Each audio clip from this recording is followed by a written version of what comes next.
Welcome back to Outside the System. In this episode, I spoke with my friend John Ganotis. John is the creator of a popular iPhone app called P&C, which helps users measure their hydration and health. John's progression and journey as an independent creator is super inspiring to me. When he was in middle school, he created a YouTube-esque show, before YouTube was a thing, that somehow made it to TV. John is also a DJ, and you can find links to his mixes in the show notes. As always, if you're enjoying the show, a review or a share on social would be super helpful in spreading the word. If you're getting value from outside the system, you can also support financially using Bitcoin on the Fountain podcast player or any other podcast app that supports podcasting 2.0. Let's get into the episode.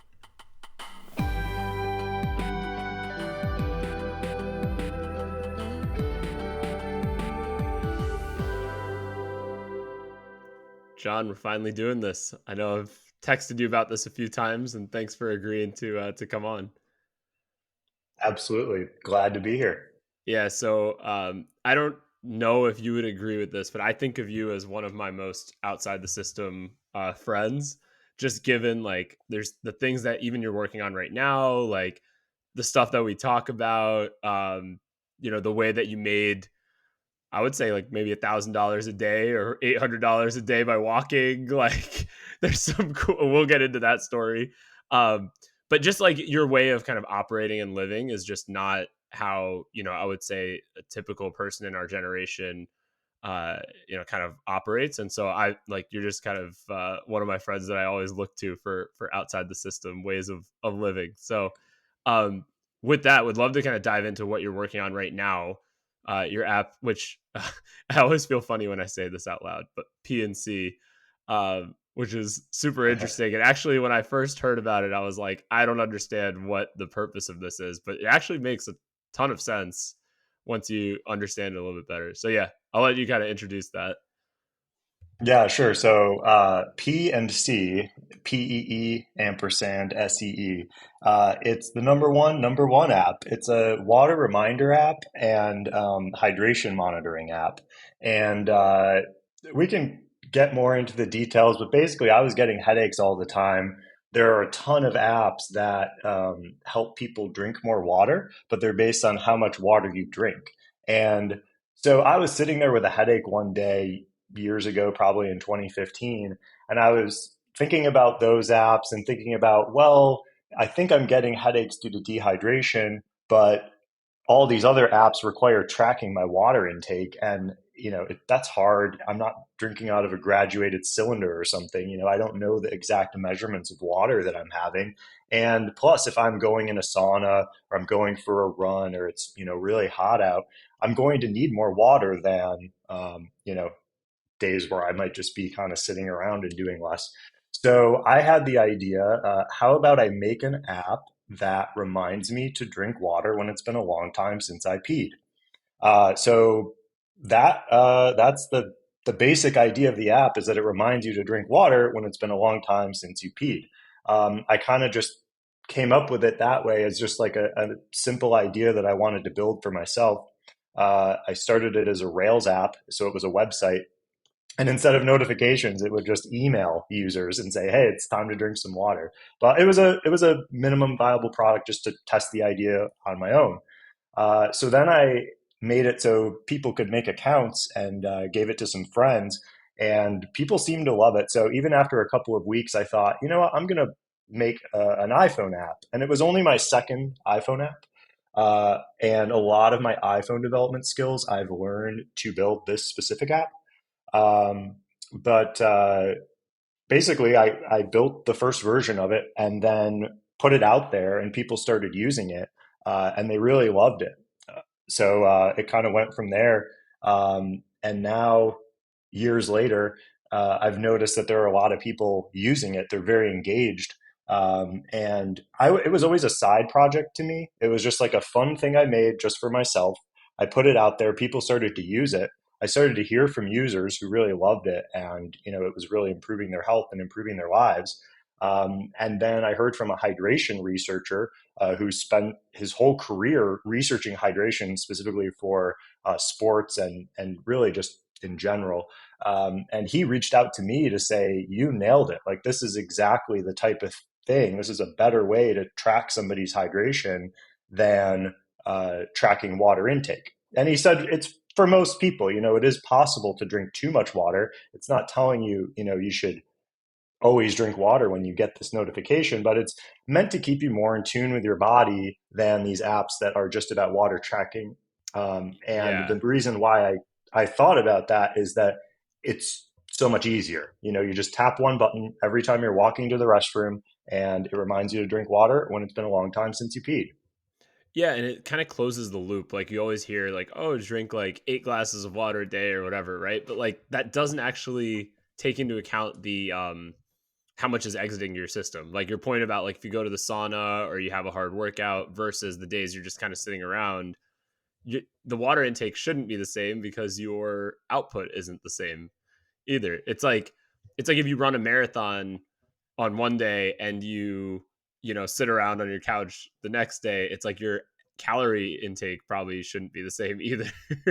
So why should your Right. water intake be the same? Yeah, but we don't think about water the same way, I think, like in general.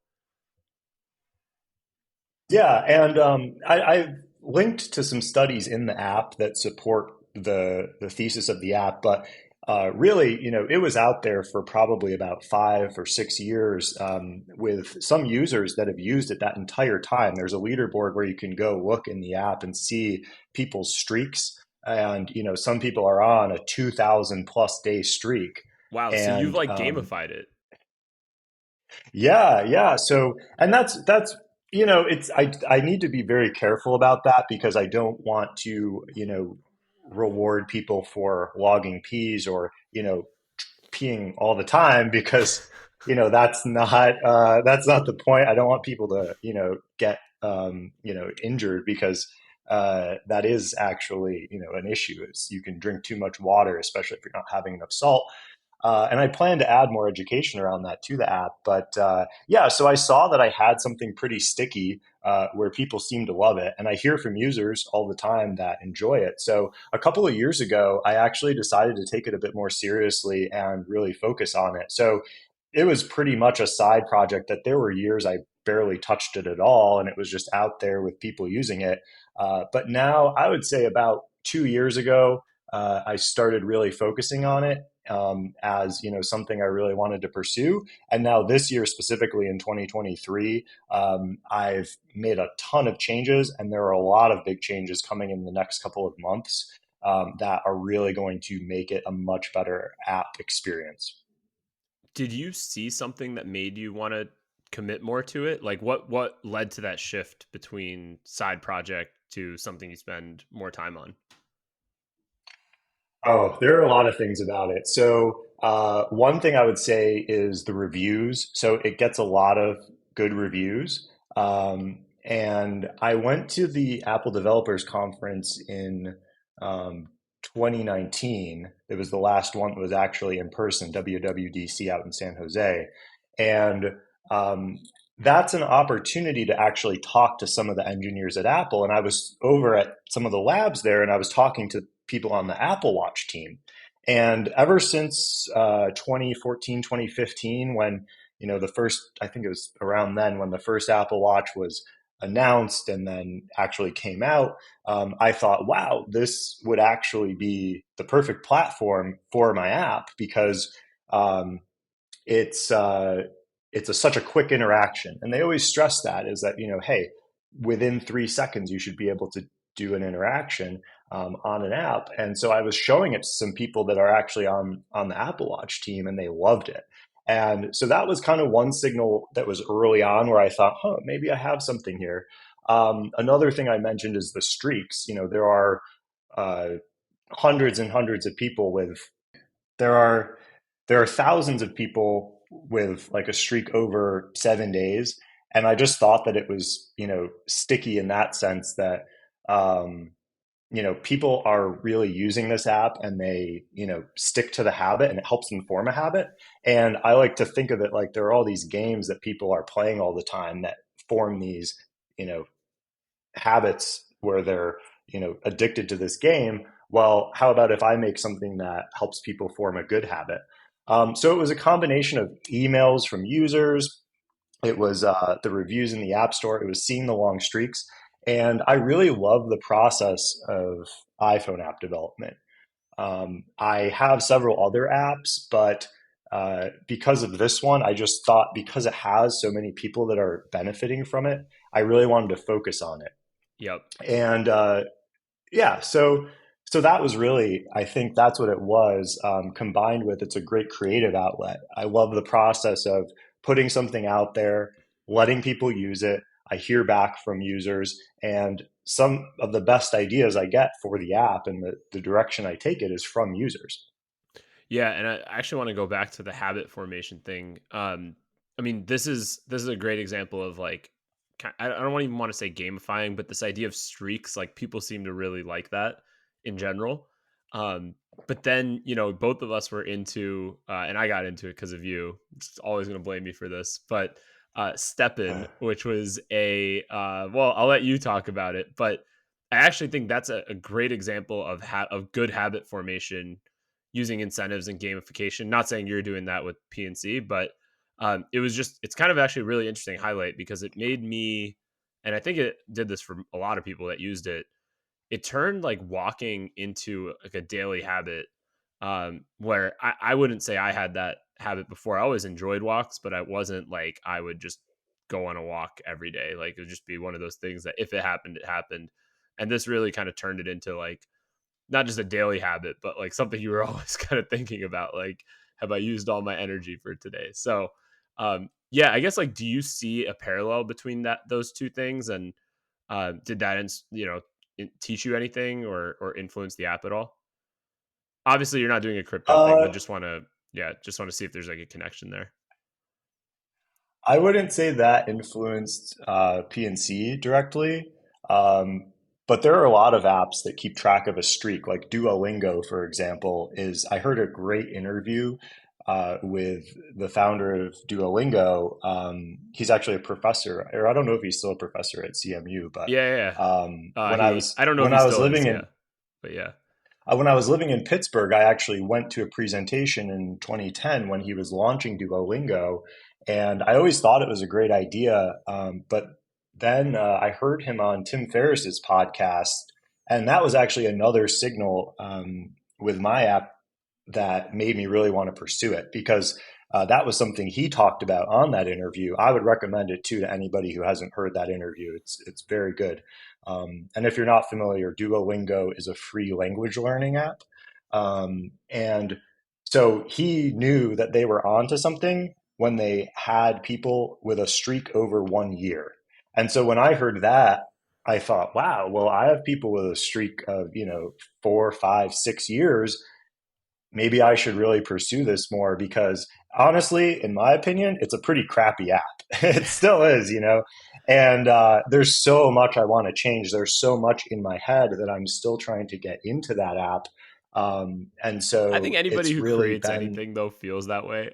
I feel that way. Like every time you or like somebody texts me something nice about the podcast, I'm like, there's so much I want to do better about the podcast. Like it's nice that they're saying that, but it's this is like 5% of where I want it to be. So I think that's like a normal reaction, I think, as a creator of anything to because you have this vision in your head, right? And like it'll eventually hopefully get there, but where it is today obviously doesn't match up with the vision in your head, but the audience, your users, they're just seeing what it is today and that it solves their needs and that they're happy with it. So it's like, for the audience, they love it. And you as the creator sometimes are like more dissatisfied with it than anyone else would be. It's not a bad thing. yeah. Well, and like I said, I mean, I really have been taking it seriously the past couple of years, but that was, a lot of the work I've been doing was behind the scenes. I mean, when I built this a lot of the original stuff was from about 2015, 2016, and I was a pretty bad iPhone developer then, and it was a mess. And it was kind of like this house of cards behind the scenes where everything was working. It was kind of MacGyvered together, but I wasn't expecting it to really work consistently. And I knew that I couldn't make big changes, a lot of the big changes I wanted to make with that set up the way it was. So I spent most of 2022 rewriting a lot of that stuff. And now I'm getting into the fun part where I can actually, tack on a lot of these new features that I want to. Now that all the syncing and backup and restoration of people's data is working well, because that's a really important thing to me. Is I don't want anybody who's using this app to ever lose data or to have any kind of corruption of data, since it is somewhat health related. And I guess you could consider this health data, and that's why I also have designed it in a way where I can't even access people's P data. It just gets Hmm. saved in the user's iCloud account privately, and restored and everything and backed up, and I don't even have access to it. Yeah, that's, I mean, and then did this guy reaching out, this hydration researcher, did that influence you at all as well? Because it probably, I don't know, when you first told me about that, I was like, it like opened up the idea for me of like, wow, this is actually probably useful to people who have like some kind of medical condition or are at least worried about something. Not that it's like a medical app, but it's probably still a useful tool in the same way that people might have been, making a like a notepad with tracking this information. Now they have like a tool to do that. It's a lot easier. So that's actually a pretty common thing, is people use pen and paper to track this. I've found this out since. It started off for me as, okay, simplest form. I tap a button every time I pee. I get a reminder when it's been over 3 hours, because that just seems like a reasonable time frame I came up with. And then over time, it turns out that's actually about 3.5, 4 hours during the day is a pretty decent time frame, for that type of reminder. And definitely, when this researcher contacted me, that was a big influence on me because of how many great things he had to say about the concept. And up until then, it started off as kind of a joke thing. The name P and C, it's really meant to be, you log your P's and then you see how hydrated you are and how good you feel. Or, you can look at it like you see the data, which I'm actually adding a lot of visualizations. And then there's another fun feature that I've added more recently, I guess, in the past couple of years, called See Where You Peed. And that's where, as you're logging your pees, it saves the location. And that's actually one of the coolest side effects of using this app is you get this map of your entire life and where you've been. That's And so so that's cool. actually something that, like, once you've used it for a year, you realize, like, wow, it's like the way I describe it in the app is it's a low effort journal of your life. You Yep. see on this map everywhere you've been, and it's pretty fun, once you've really got into it. But yeah, talking to him really opened my eyes to it being a serious thing. But there are a lot of people who use it who have different medical conditions, like bladder conditions, kidney conditions, um, all kinds of things. And so I'm actually exploring um, creating a separate mode that's just P tracking without the water reminder aspect, because there are a lot of people who use it that way.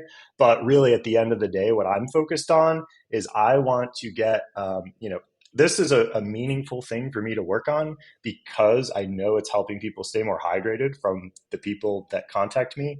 And I want to make sure that I'm making something that is for that audience. There are over, I think it's about 100 million Apple Watches out there, and I like to focus on making a great Apple Watch experience. So if I can tap into a lot of these people who, whatever they're doing, if they're more hydrated, they'll be better at it. That's what I want to do. Is I want to help people form that habit around drinking enough water and staying hydrated. And a number of things have kind of pushed me in that direction. That's awesome. Um, One thing I want to get into, which is your background. So, like, there's a story that you told me once about something you did in high school where you kind of had like a show, and it was like YouTube before YouTube. I thought that was just like so interesting because I'm always interested in people's origin stories, like how they got into this kind of creator stuff. This is one of the coolest stories. So yeah, I would love for you to talk about that. And then I also am just kind of curious, like how did that get on TV? Like, how were you able to have that happen? Where, like, I remember you told me it's like people could just find it on TV. How did a high school kid make that happen? Sure. So yeah, the Ben and John show, real creative name. My friend Ben and I made it. So it was on. Actually, it was in middle school. We started it, and this was in like the late '90s, early 2000s. So it was. Uh, there's the way that it came about is I was watching TV one night, and there was the channel, which is like the channel that shows the list that's scrolling with all the channels. And on channel 14 at 10:30 at night, there was this show called The Stupid Dumb Show. And I thought, what is this show? I'm going to watch it. And I watched it, and it looked like it was just a VHS tape playing. And it was, these people kind of goofing around, making funny skits and stuff. And then after the show, there was a screen up that had a phone number, and it said, "Hey, if you want to learn about public access and getting a show on this channel, call this number." So I called the number. I went through the process. I met this guy who was the access coordinator, was his title, Gary, and he was in charge of the whole station. And he was like the only guy in charge of this, TV station. And it actually comes from I forget when it was, like mid '90s legislation, or maybe even earlier than that, or for cable providers, where they had to provide a channel for anybody from the community to put a show on TV, public access, community access, a lot. It used to be a bigger thing, and it was so basically did that process to actually get a time slot, and then the process was basically my friend Ben and I would record. Whatever. I mean, it started off as kind of there was the MTV show Jackass, and there was also this MTV show the Tom Green Show, and so we had seen those, and we were kind of like, oh, we don't want to like injure ourselves, but like we could go around in public and do funny things, and we just had these different ideas or parodies of infomercials, and so we would record them, and it was basically on like a VHS camcorder. And then I would edit the show by taking two VCRs, and I would, push pause on one, record, pause, and edit it that way. And it was very rough. It was very time consuming, but it was all we had. And then that was for maybe like the first only 3 episodes. Then in 2001, Apple came out with the iMac DV, which was the first iMac that had FireWire, which is you could plug certain camcorders into it. And luckily, Ben's family had one of the camcorders that was compatible with it. And my mom needed a computer and bought one of these iMac DVs. And so it was just, a couple of things coming together where it was like, oh, now I can edit this show digitally. And that was a really big deal at the time. Now we take it for granted. We can do it on our phones, but this was incredible because it meant I could we could record a bunch of stuff. I could plug it into the computer, load it in, edit it, and then, basically export this whole half-hour show ready to go with like nice title screens and everything, and then Some put special that on a effects. VHS tape.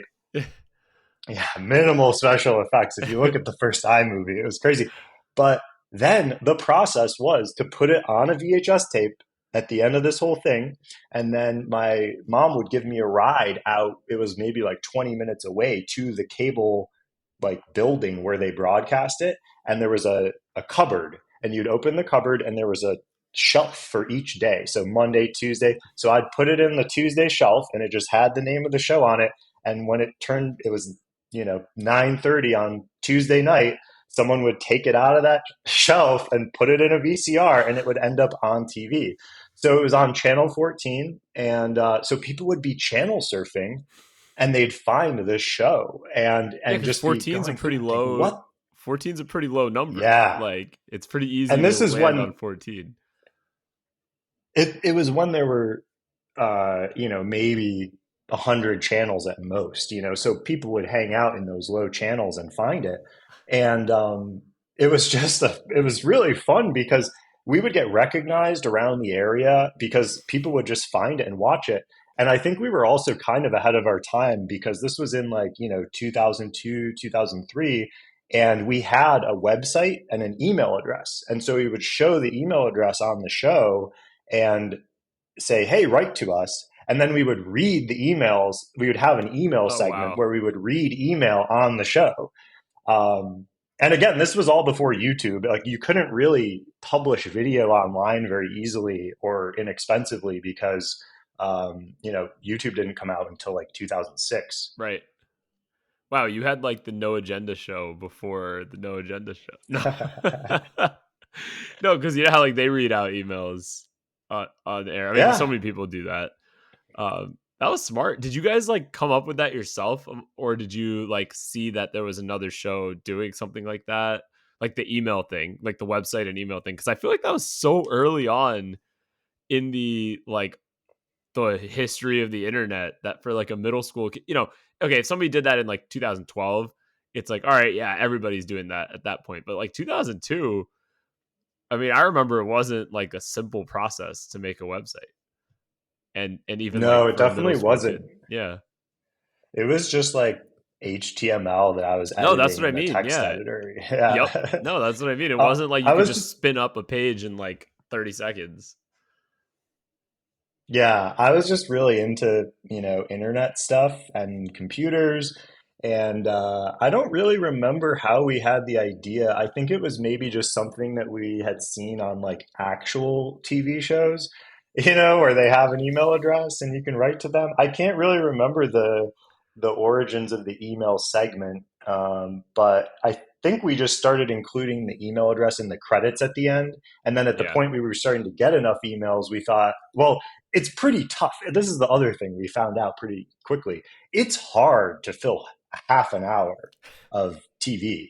And we weren't allowed because it's a free station. One of the rules is you're not allowed to have advertisements in the show.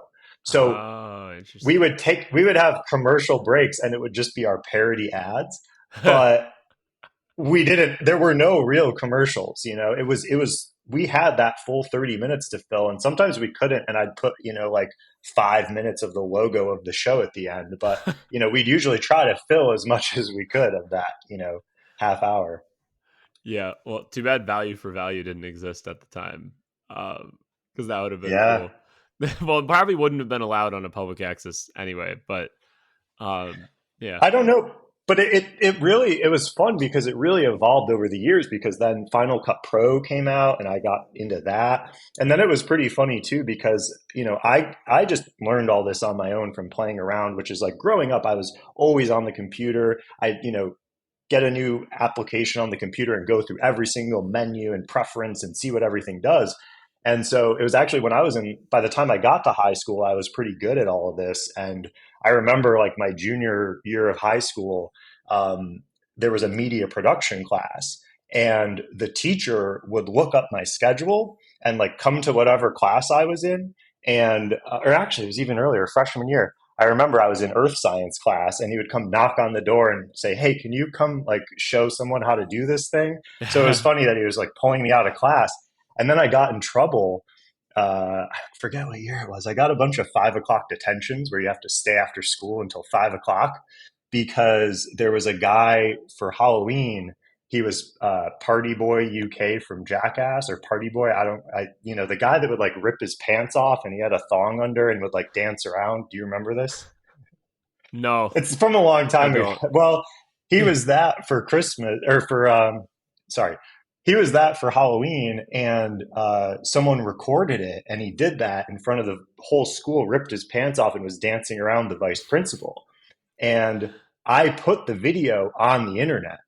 And that was Oh such a no. novel thing at the time where they got so mad at me. And then I thought I had taken it down because I realized like by the end of that day, like, oh, this is really bad. I'm going to get in trouble for this. Yep. And so I took it down from one place, but then the next morning I got called into the principal's office, and he turned his monitor around and it was there, like the video was there. And they didn't know how to handle this at the time because people weren't putting videos on the internet. Again, it was Right. like a couple of years before YouTube. So yeah, it kind of came back to bite me, but it was fun. Yeah, you learn a lot, I'm sure. Yeah, and then how like so then what it like how did that kind of contribute then later to your journey? Like how did you land from like the way that I see it, right? It's like it kind of was your first, maybe not your first, but one of your first forays into like doing something and creating something independently, because later on, to have kind of there's I mean, I guess the word I would use is like confidence to be like, okay, I'm just going to create this app that I think is useful to me and maybe other people will also find it useful. It there's like not everybody has that, and I've found, at least in talking to other people, there's always like a journey to kind of get there, to have like that confidence that okay, yeah, I'll just work on this and kind of see what happens. Um was there anything in between that I mean, I'm sure there's a lot in between that, but like any other projects in between kind of like this doing this show and then PNC that are, you kind of view as noteworthy on this journey? Oh, I mean, I think there are a lot of things in my past that, I wish I embraced it more early on, but I was just, kind of weird and different. And, I would just kind of come up with ideas and do things. And, I kind of wish I embraced that sooner and realized that like, hey, you can kind of just do what you want and not really care what other people think of it. Like, I just, well, okay. So when I was in high school, um, I would detail cars. So like I had my own business. Oh, here's what happened is I worked at a car wash for like 2 months. And again, this is, I guess, kind of along the lines of what you're saying. I worked at the car wash for 2 months and I was making terrible money. Uh, and I just thought I could, and oh, the other thing is that they had me on interiors and I only got like 15 minutes per car. And these cars were disgusting, especially if you get a smoker's car and it's like you have to wash the windows like 3 times and they still have streaks. So I just thought I could do a much better job if I had more time and I could charge a lot more. So I ended up leaving that job and I started a car detailing business. And it wasn't very big, but I could charge like over $100. I think at first I was charging way undercharging, and I could hang on to the car for like 4 hours. There's something here where like I did the exact same thing, but with like I was working at this like tennis club and getting terrible money, and then I was like, I'm the one actually doing all the classes. Why don't I just like why am I making minimum wage when I know they're paying like $50 for this class? So yeah, I did basically the exact same thing, but with tennis lessons, and obviously make way more money. But yeah, there's something to like thinking that way. Like I don't know what makes like is yeah, I mean I don't know. We're never gonna solve this on the podcast, but is it like is it like something you learn? Is it something that's innate? Hard to say. But you had that like thought process of like, why am I doing this? I could do a way better job if I do this, and that, and make a lot more money. Uh, that like there's something to like people are like you kind of thought of that so early. Like you were in high school. Well, and the other thing that really frustrated me that I mentioned is the that I only got 15 minutes per car. And it frustrated me that I wasn't allowed to do a better job if I Yep. wanted to do a better job. It was like, hey, you have to do 4 cars an hour. This is And what it like is. the cars were on a conveyor belt that kept moving. I had to do it that fast. It was crazy. And like you got in trouble if you had to actually go and stop the conveyor. So it wasn't just, a metaphorical thing. And so what actually happened is one of the guys whose car I detailed regularly was a financial advisor.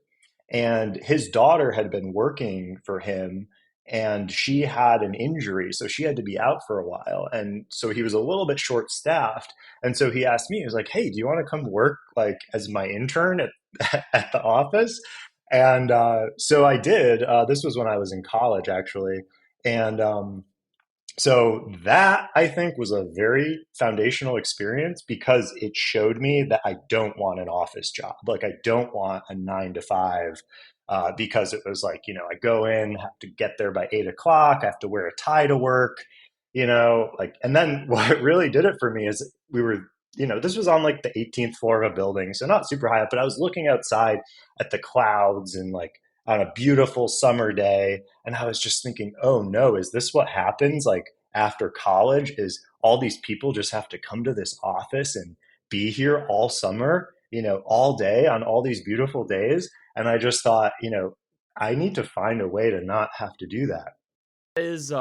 That is basically like, I think something a lot of people like. I went through something very similar as well in my first office job, and I was like, I don't think I could do this for the rest of my life. Especially once you've already had that taste of independent work, it's very very hard, if that office life doesn't kind of suit you, to force yourself to go into that, and you just kind of start looking for alternatives.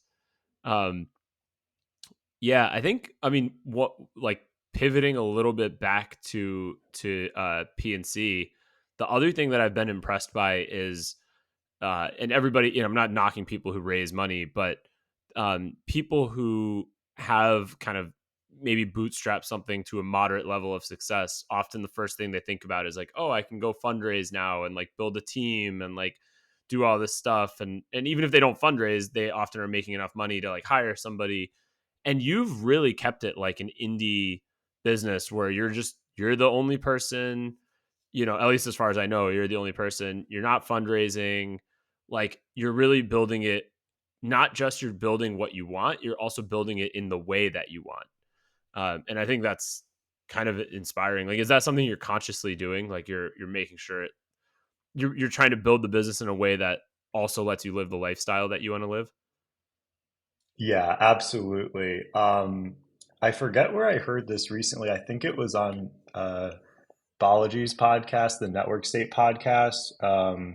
But he interviewed someone from Shopify who was saying that he hates that lifestyle business got invented by some VCs, like the idea of a lifestyle business as a bad thing, where it's like, oh, you just have a business that lets you live your lifestyle. Like it's not very aspirational. When he said, you know what we used to call that? A business. Yeah, Like that's that that's so true. and so yes, so yeah, I really I love working on it, and it's like pretty much most of the day that's all I want to be doing a lot of days. And I've had we haven't really talked about any of that, we don't need to get into it, but I've had a number of different businesses over the years where I've had employees or had other stakeholders who funded the business and things like that. And I saw some of these other iOS developers out there that are just operating independently and making, one really good app on their own.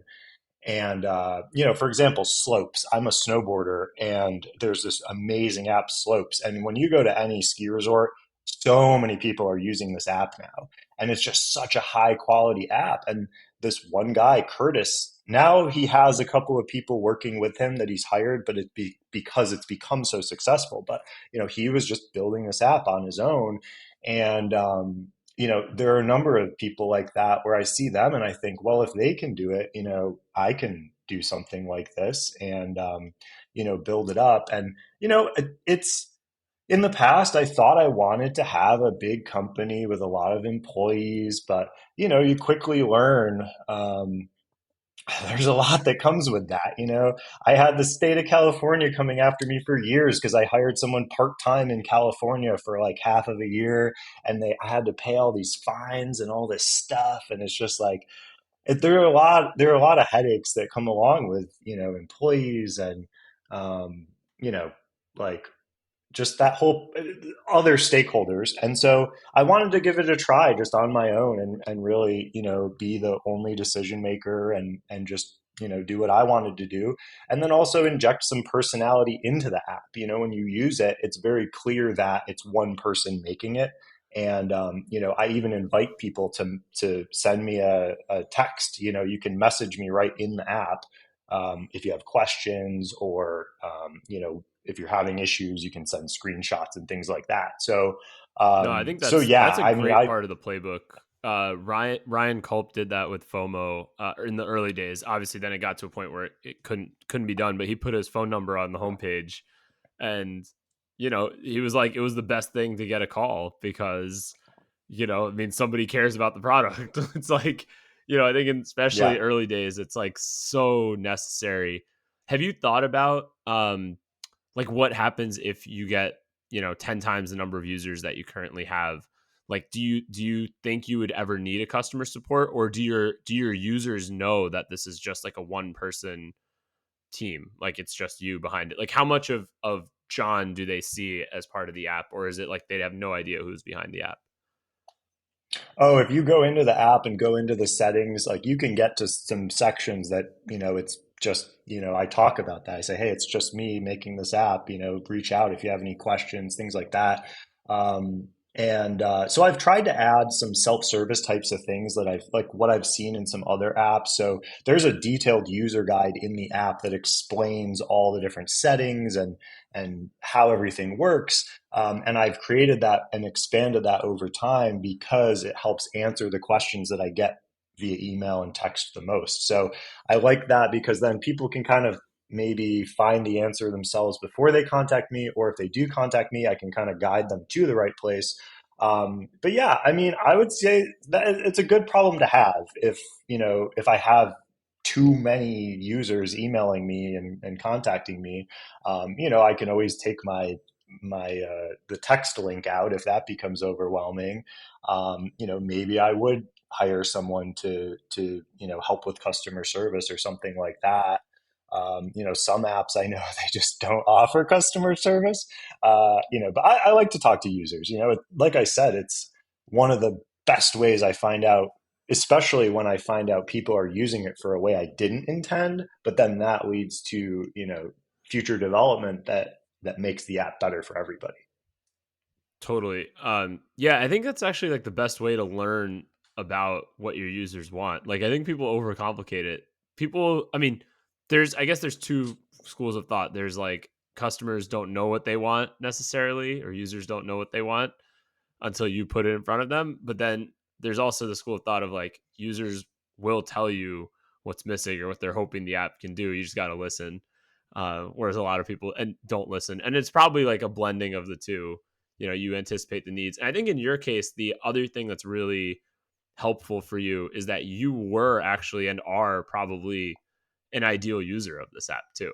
So you can kind of look at what the features are and what it does and be like, "Oh, I wish it actually did this. Like that would be super cool." Or like you can kind of put your feet in their position. You're kind of putting your head in the like you're just completely like you're both the creator and the user.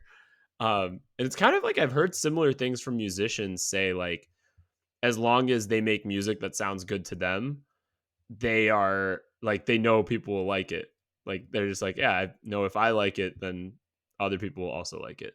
Yes, I am using the app and I use a lot of the features, but I would also say that it does make testing hard sometimes because I'll build features that I don't regularly use. Like, for example, a lot of people wanted to be able to add a note on each P. And especially for medical reasons, people were asking for all kinds of things like, oh, I want to keep track of the volume or the urgency. And like all people are measuring all of this stuff and want to keep track of it, or their doctors will tell them, hey, I want to know about all this stuff.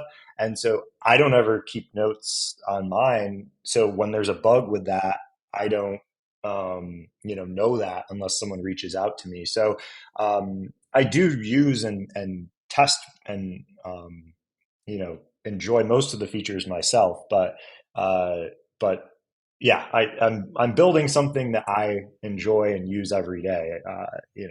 So yeah. Yep. Yeah, you're user number one, basically. Um, as we kind of wrap up, a couple of things that I still had on my list, but one in particular, which I'm definitely going to link to in the show notes. You're also a part-time DJ, and that is something that I don't know if you were expecting to talk about this today, but I know your sets. It's not like you have millions and millions of views on YouTube, but I am a good chunk of the views that you have, I think, because I Thank listen to you. them while I'm doing work. At least the two that I have kind of on my playlist on YouTube. Um, what got you kind of into that? What was that journey like? Was it just another example of like something you were curious about and started doing, or like what got you into DJing? Oh, I mean, I've always been interested in music and I mean, I love listening to music and live music, going to live music, and I have played a couple of different instruments on and off, but nothing, too well. But I was always interested in DJing, and I did buy some like actual turntables way back in the day, but it was before Serato. I don't know if people are familiar with that, but that's the thing where it's basically like, even though there are real records, all the sound is really coming from the computer, and you just have files, and it's like it's a more modern, easier system than actually having real vinyl. But I bought that. It was very difficult, and I got pretty discouraged, so I sold that equipment. A couple of years later, I had an iPad, and I would use an app called DJ, it's like spelled out, on that, and I would play on that a lot, just like for myself, for fun. It's like a more active way to listen to music I like and mix it together. Or I'd have some friends around, and I would play music, and it was fun. I would do that all the time. In 2008, I also did a project that it was a podcast. It was called the Daily Beat Podcast. So in I think it was May 2008. Every single day, I in the morning I would make a beat in Logic Pro, and then I would release it on the podcast feed. But then there was also a website, which was a Rails app, and on the you could up and downvote them, and then you could also download the Logic files. So it was like open source, so you could take the Logic files and you could do whatever you wanted with that. So I did that for like 1 month. No one really was paying attention to it, or uh, actually did anything with it. But it was like that was kind of on the production side, and I realized it's almost like when you get into these the digital audio workstation apps, like Logic in my case, there are so many parameters, and so few constraints that it's almost like you can be in there forever. And so I decided, you know what, I like the DJing better. I ended up buying, like an actual controller, like with the physical buttons and stuff, so I could, instead of the iPad, I actually started going and getting some gigs playing places. But then I, kind of like it was a similar feeling to like having a bunch of employees where I thought, oh, this isn't actually what I want. And, I was sick of it because people just come up and want to hear like top 40 songs. And, it was, they're like drunk and annoying. And so then I just decided, you know what, I'm just going to do it on my own. So I don't really do it out and about places anymore. I just kind of like do it for fun or for friends' parties and stuff like that. Or for YouTube, That's I did a awesome. couple of times. I need to make more of those mixes. Dude, I will 100% linking to those in the show notes because they are Thank you. both great mixes. Especially with the background, because at that point you were in Florida and you had this apartment overlooking the ocean, and that's in the background. It's just like a great working vibe, especially if it's not nice out where you are. It's just a good, like, puts you in the right mood. So as we wrap up, John, where can people connect with you, find you? I'm going to link to the app, obviously, in the show notes, and to your Twitter account, as well as your mixes, obviously. But yeah, where else should people connect with you? And PNC, obviously, if someone's interested in using that, absolutely, you can just download that in the App Store, right? Yeah, that's a free app with an optional subscription. So I didn't mention the business model, but it's a free app with no ads, which is like, I don't want to put ads in it. I've had other ad supported businesses in the past, and that's a really big deal to me. And then it has an optional subscription that unlocks some extra features, but some people I think just subscribe because they like it. But yeah, again, if you're downloading that app, it's going to change a lot in the next 6 months. The whole user interface is going to get a lot better and easier to understand. So if you are using it, you have feedback, get in touch with me, let me know what you think. But I'm not very active on Twitter, really. I mean, I read it a lot. I don't really tweet a lot. You can also follow me on Instagram. It's the same username as Twitter. You can get in touch with me there if you want. Yeah, YouTube. I think that's about it. YouTube, I don't really post much to YouTube. If you go on my YouTube, it's a very random. mix of videos. But I would like to, maybe I will get into the DJing more. I have a couple of friends that also I've got into DJing, and maybe I'll collaborate with them or do more. But if anybody does like the DJing stuff, get in touch and let me know about that because I appreciate it. Yeah, I feel like I text you about that every couple weeks. I'm like listening to your mix again. Um, cool. Well, John, thank you for coming on. This has been fun, and I think we have a bunch of other topics to talk about next time. So we will absolutely be doing Okay. this again. All right. Thank you, Neil. Great talking.